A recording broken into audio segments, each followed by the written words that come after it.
अस्सलाम वालेकुम दोस्तों, आज का सवाल है डेड इन एम्ब्रियो क्या होता है। अगर अंडा चाहे मुर्गी का अंडा हो, बतख का अंडा हो, मोर का अंडा हो, तितर का अंडा हो, लवबर्ड का अंडा हो, किसी की भी बर्ड्स का अंडा हो, वो बच्चा अगर उसके अंदर एक दफ़ा बन जाए और अंडा फर्टाइल हो जाए और कुछ दिन के बाद जाके वो बच्चा मर जाए, मतलब कि एम्ब्रियो उसका डेड हो जाए, उसे बोलते हैं डेड इन एम्ब्रियो। यहाँ पे कस्टमर परेशान होता है, भाई हमारा अंडा तो फर्टाइल हो चुका था, बच्चा बनना शुरू हो चुका था, हमने कैंडल लाइट पे चेक किया था तो वो बच्चा फर्टाइल था, वो बच्चा डेवलप होना शुरू हो गया था, बच्चा बना था, डेड इन एम्ब्रियो कैसे हो गया, हमें तो पता नहीं डेड इन एम्ब्रियो क्या होता है। अब ये जितनी भी मशीनें हमारे पास मौजूद हैं, किसी भी क्वालिटी की मशीन हो, सबके अंदर डेड इन एम्ब्रियो हो सकता है। इसकी वजूहत क्या है?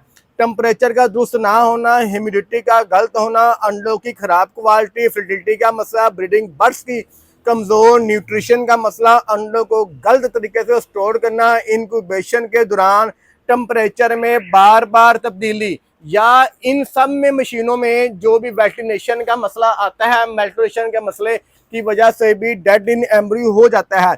ये जितनी भी मसाइल होते हैं, अगर आप इन सब को दूर करेंगे, इन तमाम चीज़ों का चेक एंड बैलेंस करेंगे, इंशाल्लाह ताला आपका जो डेड इन एम्ब्रियो का मसला है, जो कि बच्चा बनने के बाद, अंडा फर्टाइल होने के बाद डेड नहीं हो गया एम्ब्रियो, आपका मरेगा नहीं। आपके कीमती अंडे, चाहे बड़े अंडे हैं चाहे छोटे अंडे हैं, वो डेड इन एम्ब्रियो, डेड इन एम्ब्रियो से मुराद के बच्चे का मर जाना है। डेड इन शेल और होता है, डेड इन शेल पे मैं ऑलरेडी सवाल का जवाब दे चुका हूँ। अगर आप भी चाहते हैं कि अगर आपके जहन में कोई सवाल है तमाम इनक्यूबेटर से मुतल्लिक, आप मुझसे रब्ता कर सकते हैं 0304 अगर आपने इनक्यूबेटर, इम्पोर्टेड इनक्यूबेटर जिससे भी लिया हो, अगर आप रिपेयरिंग करवाना चाहते हैं, फ्यूज नहीं मिल रहा आपको, आईसी नहीं मिल रहा, किट नहीं मिल रही, आप बंदा नाचीज की खिदमत हासिल कर सकते हैं। दुआ में लाजमी याद रखिएगा। जज़ाकल्लाह खैर।